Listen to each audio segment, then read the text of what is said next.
Welcome to Nanak Classes. दोस्तों, Nanak Classes के YouTube channel पे आपका स्वागत है। आज है 2 नवंबर और 2 नवंबर 2024 के जितने भी most important Rajasthan current affairs के क्वेश्चन बनते हैं, आज हम उनका डिस्कस करेंगे। पूरा वीडियो ध्यान से देखना और लास्ट में मैं आपसे क्वेश्चन पूछूंगा जिनके जवाब आपको कमेंट बॉक्स में देने हैं। आज हम पढ़ेंगे राजस्थान में अक्टूबर 2024 तक सौर ऊर्जा की स्थापित क्षमता, माओ वाउचर योजना की शुरुआत संपूर्ण राजस्थान में, और सिद्धि जोहरी शांति राजदूत नियुक्त। पूरी विस्तृत चर्चा इस वीडियो में करेंगे और राजस्थान सुजस सार संग्रह साथ में पढ़ेंगे। और आज गोवर्धन पूजा की बहुत बहुत शुभकामनाएं।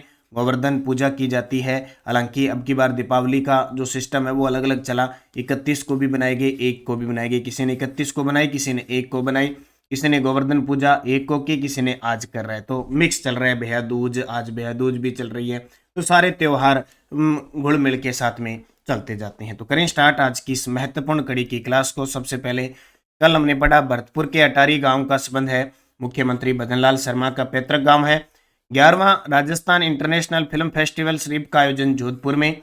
अल्बानिया में आयोजित अंडर 23 वर्ल्ड रेसलिंग चैंपियनशिप में हनुमानगढ़ की मोनिका शुरान ने कांस्य पदक जीता। कल 3 ही पर्सन थे, तो आज से अपडेट शुरू हो जाएगी। जो भी टेस्ट है, जो भी कुछ भी है, आज से अपडेट वापस आपके लिए शुरू हो जाएगी। क्योंकि 2-3 दिन पूरी टीम छुट्टी पे थी, तो आज से काम करेगी तो आपको ये डेली, वीकली, मंथली जो भी है वो सारे टेस्ट उपलब्ध होने शुरू हो जाएंगे। पहला प्रश्न, राजस्थान में 10 अक्टूबर 2024 तक सौर ऊर्जा की स्थापित क्षमता कितनी है? वेरी वेरी इंपॉर्टेंट प्रश्न है और राजस्थान इसमें अव्वल है। और ये पूरा जो डाटा है वो सुजस सार का, एकदम सुजस की रिपोर्ट जितनी भी है वो सारी लेके मैं आज बता रहा हूं। तो राजस्थान में 10 अक्टूबर 2024 तक का कल सुजस ने अपनी इस दिल्ली की अपडेट में डाला है। तो सौर ऊर्जा की स्थापित क्षमता कितनी है? 29.98 गीगावाट। 29.98 गीगावाट है। और किसकी बात कर रहा है? सौर ऊर्जा की बात कर रहा है। अगर हम सौर ऊर्जा की बात करें, सौर ऊर्जा की वैसे बात करें आर्थिक समीक्षा के अनुसार, तो आर्थिक समीक्षा के अनुसार लगभग 18,000 कुछ मेगावाट थी, यानी मार्च 2024 तक की अपडेट। अब जो 10 अक्टूबर 2024 तक का डाटा है उसके अनुसार राजस्थान में सौर ऊर्जा की स्थापित क्षमता है 29.98 गीगावाट, यानी लगभग 29,000 मेगावाट, 30,000 मेगावाट के आसपास पहुंच चुकी है। और इस मामले में राजस्थान टॉप पे है। अब पूरी चर्चा ढंग से देखो। अक्षय ऊर्जा क्षमता 10 अक्टूबर 2024 तक 200 गीगावाट से अधिक हो गई है। किसकी? हमारे देश की 200 गीगावाट से अधिक हो गई है। कुल स्थापित क्षमता लगभग 452.69 गीगावाट कुल है। अक्षय ऊर्जा कुल बिजली उत्पादन क्षमता का 46.3%, यानी टोटल 100% अगर हमारे देश में बिजली का उत्पादन है तो उसमें 46% योगदान अक्षय ऊर्जा का हो गया। अब अक्षय ऊर्जा के अंदर सौर ऊर्जा, पवन ऊर्जा, बायोगैस, बायोमास ये सारे आ जाते हैं। स्रोतों की विविधता देखें तो इसमें जैसे सौर पार्क, पवन ऊर्जा, जल विद्युत परियोजनाएं शामिल है। परमाणु ऊर्जा 8,180 मेगावाट की परमाणु क्षमता भी शामिल है, जो गैर जीवाश्म ईंधन के योगदान को बढ़ाती है। भारत के कई राज्य अक्षय ऊर्जा उत्पादन में अग्रणी राज्य, जैसे राजस्थान 29.98 गीगावाट की स्थापित अक्षय ऊर्जा क्षमता के स्थान पर पहले स्थान पे पहुंच चुका है। 29.5 गुजरात दूसरे स्थान पे, 23.70 गीगावाट तीसरे स्थान पे तमिलनाडु, और 22.37 गीगावाट की क्षमता के साथ चौथे स्थान पर कर्नाटक है। तो वेरी वेरी इंपॉर्टेंट पर्सन बन जाता है। और कितनी? 29.98 गीगावाट क्षमता के साथ राजस्थान टॉप पे है। इंपॉर्टेंट फैक्ट देखें तो भजनलाल जी शर्मा और राज्य ऊर्जा मंत्री हीरालाल नागर ने केंद्रीय नवीन और नवीकरणीय ऊर्जा मंत्री श्री प्रहलाद जोशी से पुरस्कार भी ग्रहण कर लिया। तो ये भी हमारे लिए इंपॉर्टेंट है, यानी इसके मामले में राजस्थान को प्रथम पुरस्कार मिला है। सौर ऊर्जा में सर्वोच्च उपलब्धि, राजस्थान में सौर ऊर्जा क्षमता देश में प्रथम स्थान पे, जबकि कुल नवीकरणीय ऊर्जा क्षमता में द्वितीय स्थान पे। अब कुल नवीकरणीय ऊर्जा संसाधन का मतलब इसमें सारे आ जाते हैं। जैसे सौर में तो अपने टॉप पे है, पवन ऊर्जा, बायोगैस, बायोमास, जितने भी छोटे मोटे ज्वारीय ऊर्जा वगैरह जितने भी है ना वो सारे हैं। उस मामले में राजस्थान दूसरे नंबर पे। और राष्ट्र का लक्ष्य क्या है? भारत सरकार का लक्ष्य वर्ष 2030 तक गैर जीवाश्म स्रोतों से 500 गीगावाट स्थापित विद्युत क्षमता हासिल करना है। तो ये बहुत इंपॉर्टेंट है। कब तक? 2030 तक। तो ये आपको डाटा याद रखना है, इंपॉर्टेंट फैक्ट है। हमारा राजस्थान ओवरऑल टॉप पे बना हुआ है। पीएम सूर्य घर निःशुल्क बिजली योजना के तहत राजस्थान में कितने घरों में रूफ टॉप सोलर लगाने का लक्ष्य है। ये भी कल की सुजस की रिपोर्ट है और सीधी सी बात है, हमें जो चीजें पढ़नी है वो सुजस वाली तो पढ़नी है। कल को अगर कोई क्वेश्चन में मिस्टेक हो, आपत्ति लगानी हो तो भी हम इसके जरिए लगा सकते हैं। इसके अलावा करंट का कोई आपत्ति का सिस्टम नहीं होता है। पीएम सूर्यघर निःशुल्क बिजली योजना के तहत राजस्थान में कितने घरों में रूफटॉप सोलर लगाने का लक्ष्य है। 5 लाख। कितने? 5 लाख। यानी घर की जो अपनी छतें हैं उन पे ये प्लेटें लगेगी। हाल ही में कुसुम योजना के तहत जाट, बहरोड और हुडिया जेतपुर के 485 किसानों को अब दिन में मिल रही बिजली, क्योंकि सरकार का टारगेट है कि 2027 तक हम संपूर्ण राजस्थान में किसानों को दिन में बिजली देना शुरू कर देंगे। अब रात में दी जाती है, तो ये आपको याद रखना है। अब देखो, पीएम सूर्य घर निःशुल्क बिजली योजना के तहत लगाए गए सोलर पैनल। देखो सीधी सी बात है, क्वेश्चन पक्का आएगा, श्योर ही है। मतलब ये योजना है, क्योंकि ये योजनाएं ऐसी है कि इनको बढ़ावा देना है। और बढ़ावा कहां से दिया जा सकता है? विद्यार्थी के माध्यम से सबसे ज्यादा होगा। बार बार पेपर में क्वेश्चन आएंगे, तो अपने आप विद्यार्थी अलर्ट होगा, उसका परिवार अलर्ट होगा, समाज अलर्ट होगा और फिर राज्य को सहयोग मिलेगा। राजस्थान में अक्टूबर 2024 तक 15,085 घरों में सोलर पैनल लगाए गए हैं। अब क्वेश्चन आजकल एग्जामिनर एक आधा ऐसा दे देता है, हालांकि अपवाद होते हैं, वो सारे सही नहीं करने होते हैं, अपने को करने नहीं होते हैं। प्रश्न आ जाएगा, राजस्थान में अक्टूबर 2024 तक कितने घरों में सोलर पैनल लगाए गए। एग्जामिनर को देने में क्या लगता है, वो सुजस रिपोर्ट उठाएगा और दे देगा। क्षेत्र के अनुसार वितरण, जयपुर में 5,756 घरों में लगे, अजमेर में 4405 और जोधपुर में 4924, यानी डिस्कॉम है तीनों, उनके माध्यम से लगाए जा रहे हैं। योजना, प्रधानमंत्री ने फरवरी 2023 में पीएम सूर्य योजना की घोषणा की थी, जो रूफटॉप सोलर इंस्टॉलेशन के माध्यम से मुफ्त बिजली प्रदान करती है। अनुदान राशि इसमें क्या है कि इस योजना के लिए 2026-27 तक कुल अनुमानित बजट 75,021 करोड़ रुपए है। राष्ट्रीय लक्ष्य है कि देश में 1 करोड़ घरों में रूफटॉप सोलर सिस्टम लगाने का लक्ष्य है और राजस्थान में टारगेट है 5 लाख घरों में। ये याद रखना, पेपर में आएगा। 3 किलोवाट क्षमता के सोलर संयंत्र पर अधिकतम 78,000 की सब्सिडी दी जाती है। ये भी इंपॉर्टेंट है, क्योंकि कल को प्रश्न आएगा ना, तो वो कथन और कारण से आएगा, फिर वो पूछ लेगा एक सत्य है कि दो सत्य है कि सारे सत्य है कि सारे गलत है। थोड़ा पता होगा ना कि 3 किलोवाट क्षमता के सोलर संयंत्र पर अधिकतम 78,000 की सब्सिडी दी जाएगी और राजस्थान में 5 लाख घरों में ये रूफटॉप सोलर सिस्टम लगेंगे, देश में 1 करोड़ में लगेंगे। और मुफ्त बिजली, योग्य घरों को प्रतिमाह 300 यूनिट तक बिजली मुफ्त मिल सकेगी। आप याद रखियो, कितनी?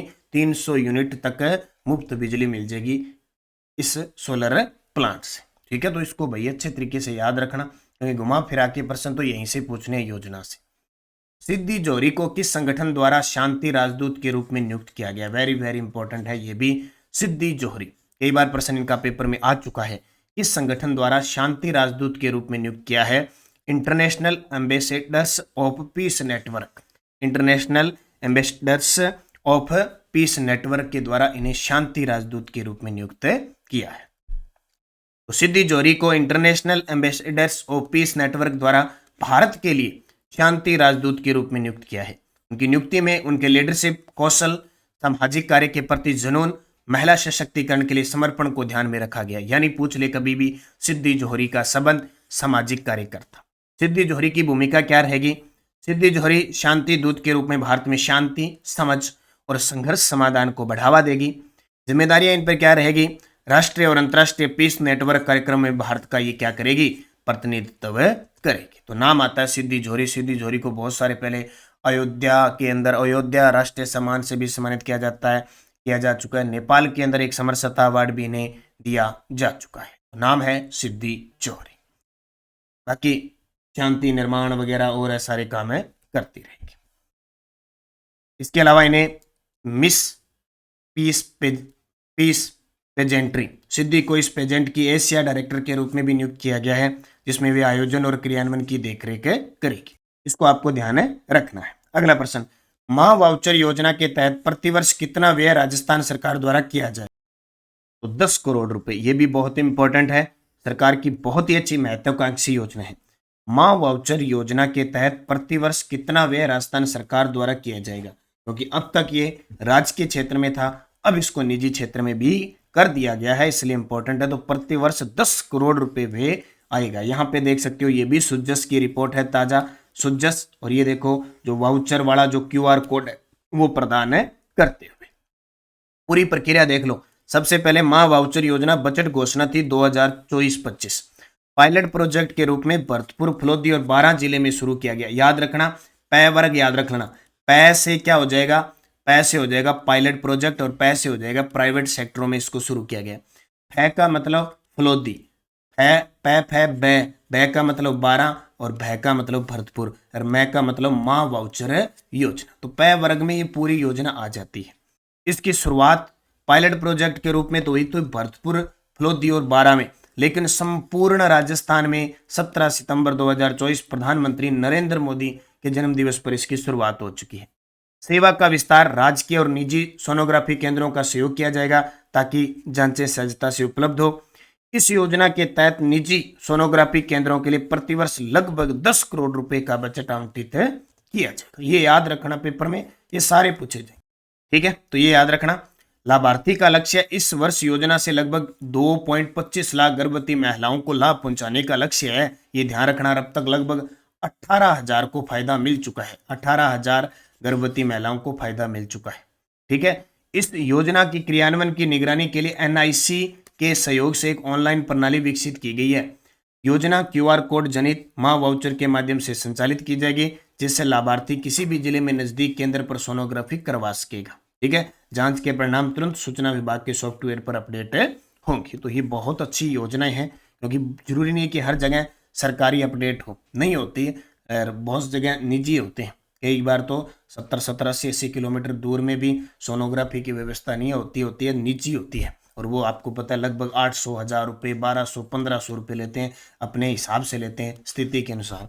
तो अब वहाँ फायदा ये मिल गया कि सरकार उनको जोड़ रही है और सब जगह क्या है कि वो दिखा के क्यूआर कोड करवा के और फ्री में करवा सकती है। भुगतान की प्रक्रिया, निजी सोनोग्राफी केंद्रों को भुगतान राज्य सरकार एकल बैंक खाते से डायरेक्ट बेनिफिट ट्रांसफर के माध्यम से कर देगी। नोट, प्रधानमंत्री सुरक्षित मातृत्व अभियान के तहत हर माह की 9, 18, 27 तारीख को प्रधानमंत्री स्वास्थ्य केंद्र और उच्चतर संस्थानों पर विशेष दिवस मनाए जाएंगे। तो ये भी ध्यान रखना। 1 नवंबर 2024 को राजस्थान में किस दिवस के रूप में बनाया गया, तो राजस्थान स्थापना दिवस। देखो 30 मार्च को राजस्थान दिवस मनाया जाता है, क्योंकि 30 मार्च 1949 को बड़ी बड़ी रियासत जयपुर, जोधपुर, जैसलमेर, बीकानेर, इनके सम्मिलित होने से लगभग राजस्थान का निर्माण हो चुका था और पी सत्यनारायण समिति की सिफारिश पर जयपुर को राजधानी बना दी। तो वहीं से 30 मार्च को राजस्थान दिवस मनाते हैं। फिर क्या 1 नवंबर 1956 को संपूर्ण राजस्थान बन गया। अजमेर, मेरवाड़ा, आबू, देलवाड़ा ये मिलके और संपूर्ण आज जो राजस्थान है वो बन गया। इसलिए हम 1 नवंबर को राजस्थान स्थापना दिवस मनाते हैं और 30 मार्च को राजस्थान दिवस मनाते हैं। लेकिन कई बार एग्जामिनर क्या प्रश्न दे देता है कि राजस्थान दिवस कब मनाया जाता है, वहां ऑप्शन 30 मार्च नहीं डालता है, 1 नवंबर डालता है, तो हमें करना होता है। कई बार ऐसे भी आएगा कि राजस्थान स्थापना दिवस कब बनाया जाएगा, ऑप्शन होगा 30 मार्च, 1 नवंबर ऑप्शन नहीं होगा, तो हमें करना है। तो दोनों गुले मिले हैं, इन दोनों को गिला मिला दिया। वास्तविकता तो यह है कि राजस्थान दिवस 30 मार्च को, राजस्थान स्थापना दिवस 1 मार्च को, लेकिन एक ऑप्शन आ जाता है तो मिक्स करके उत्तर दे दिया जाता है, ठीक है। दोनों याद रखना। सुजस रिपोर्ट, 18,000 से अधिक गर्भवती महिलाएं लाभान्वित मां वाउचर योजना के तहत। मैंने पूरी डिटेल इसकी आज बता दी। मतदान 13 नवंबर और मतगणना 23 नवंबर को। हो जाओ तैयार साथियों, हो जाओ तैयार। कौन? वो 7 विधानसभा क्षेत्र वाले। टेलीग्राम ज्वाइन जरूर करना, नानक क्लासेज और नानक क्लासेज शिवसर, ताकि पीडीएफ, कोई भी सूचना, कोई भी लिंक आपको प्राप्त हो जाए। Answer for last video question, बाल विवाह, निरस्त और रोकथाम की मुहिम चलाने वाली डॉक्टर कीर्ति भारती का संबंध किस जिले से है? सभी का बहुत ही शानदार जवाब था जोधपुर, इसका सही जवाब हो जाएगा। क्वेश्चन फॉर यू, मुख्यमंत्री भजनलाल शर्मा का जन्म किस गांव में हुआ? कटरा गांव में, सरदारपुरा गांव में, अटारी गांव में, चौप गांव में। आज आपको मिलने जा रही है 10 बजे नानक क्लासेस शिवसर पर। यहाँ पे नानक क्लासेस शिवसर पर अक्टूबर महीने के शुद्ध सार का निचोड़ मिलने जा रहा है। तो सारे विद्यार्थी नानक क्लासेस शिवसर नाम से जो दूसरा यूट्यूब चैनल है वो सब्सक्राइब कर लें, ताकि आज की अक्टूबर की क्लास आपको मिल सके, नोटिफिकेशन बल्कि टेलीग्राम पे आ जाएगा। यस्टेडोज लांगुरिया गाना किस देवता देवी से संबंधित है? केला देवी। करौली में मंदिर है, माता अंजना का अवतार माना जाता है, कालीसील नदी के किनारे हैं और त्रिकुट पर्वत पे है। धन्ना किसके शिष्य थे? रामानंद जी के। धन्ना जाट। राजस्थान परमाणु ऊर्जा स्टेशन रावतबाटा चित्तौड़गढ़ में है। देश का दूसरा और राजस्थान का पहला 7 इकाइयां यहाँ स्थापित है। कनाडा के सहयोग से 1973 में ये शुरू हुआ था। कोलायत झील बीकानेर के अंदर है। उस क्षेत्र को राजपुताना कहने वाले प्रथम व्यक्ति कौन थे, जिसे राजस्थान कहते हैं? जॉर्ज थॉम थे। ठीक है, राजपुताना 1800 में जॉर्ज थॉम्स ने कहा था। 1829 में कर्नल जेम्स टोड ने राजस्थान ने नाम दिया। ये पांचों सीईटी में पूछे गए। अब आपके लिए 5 क्वेश्चन फिर सीईटी 10+2 में, कम से कम 200 के आसपास पर्सन आए थे, सारी चर्चा कर रहे हैं। गणेश्वर सभ्यता के अवशेष राजस्थान में किस स्थान पे पाए गए हैं? रणथंभौर के चौहान वंश के संस्थापक कौन थे? राजस्थान में किसी महिला द्वारा दांतों के बीच सोने की कील लगवाना क्या कहलाता है? राजस्थान संघ वर्तमान राजस्थान का दूसरा चरण किस तिथि को गठित हुआ? 2011 की जनगणना के अनुसार राजस्थान के किस जिले में जनसंख्या घनत्व सबसे कम है? पांचों के जवाब आपको कमेंट बॉक्स में देने हैं। जाते जाते वीडियो को लाइक और शेयर जरूर करना सारे विद्यार्थी, और पुस्तक है वो जरूर अपडेट हो चुकी है भाई। अपडेट का मतलब कि 3-4 दिन डाक की सुविधा नहीं थी, छुट्टी की वजह से, भारत सरकार की छुट्टियां थी। आज से वापस शुरू हो चुकी है, तो आप ऑर्डर लिख सकते हैं 80 580 22 001 पर, और ये पुस्तक मंगवा सकते हैं। बहुत ही शानदार कलेक्शन इस पुस्तक का किया हुआ है। इसके अलावा जल्द ही आरबीएससी की पुस्तक भी आने वाली है, वस्तुनिष्ठ 6 से 12 की पुस्तक जल्द अगले 5 से 7 दिनों में, यानी 10 नवंबर के आसपास ये पुस्तक आ जाएगी।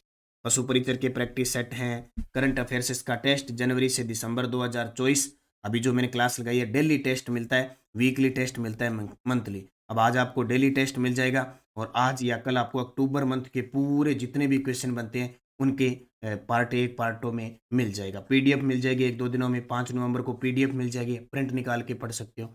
यानी 1 जनवरी से 31 दिसंबर तक का करंट मिलेगा, चाहे आप अभी ले लो, चाहे आप 30 दिसंबर को ले लेना। यानी 1 जनवरी से 31 दिसंबर का करंट है। इसमें daily test, weekly test, monthly test और इनकी पीडीएफ है।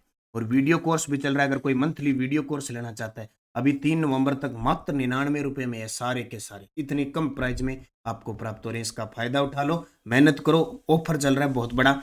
जितने भी वीडियो कोर्स है वो मात्र 599 में, और टेस्ट सीरीज 99 रुपए। तो आज और कल 2 दिन मौके और है, इसका फायदा उठाओ, मेहनत करो अच्छे तरीके से। धन्यवाद। जय हिंद, जय भारत, जय राजस्थान।